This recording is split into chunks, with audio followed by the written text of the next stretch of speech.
કોને કહેતા નહીં બપોરે 12 વાગે ને બહાર જવાનું, બહાર તડકો તો જો આંખના ગોળા પડે ગોળા. બ્લેક પેન્ટ પહેરીને જતો આજો, કેપરું પહેરીને આવું પડ્યું કરે. કપાયું ત્યારે થોડોક પવન આવ્યો. હું કઈ દૂધ લેવા જવાનું નહીં, વરિયાળી શરબત બનાવવા મારું. બહુ કરે ને ભાઈ ગરમી એટલી હે ને તું નહીં માને. 24 કલાકથી આપણે એસી ચાલુ ને ચાલુ છે. છેલ્લા 3 દિવસથી એસી ચાલુ 24 કલાક. ના ના નાળ એટલે તો તને ડુંગળી ખાવી જ જોઈએ. આ લૂ ના લાગે એના માટે હોય યાર. યાર આ શાહરૂખ નતો આપણે કેડીની આમ જ એડમિટ કર્યો હતો. કીધું તું એને ડુંગળી ખા, ના હોય ને તો ડુંગળી એને તાળવે ઘસવાની તો લૂટ ફટ લઈને ઉતરી જાય. આપણું માને કોણ? તું ડુંગળી સુધા તઈને આપણે નાખો હારીપટ.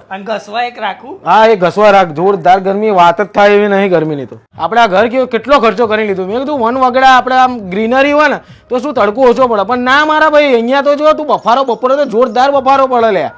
ઉકળાટ આવે ઉકળાટ. આમ કુકરમાં મૂક્યો ને આપણને એટલો ઉકળાટ આવે.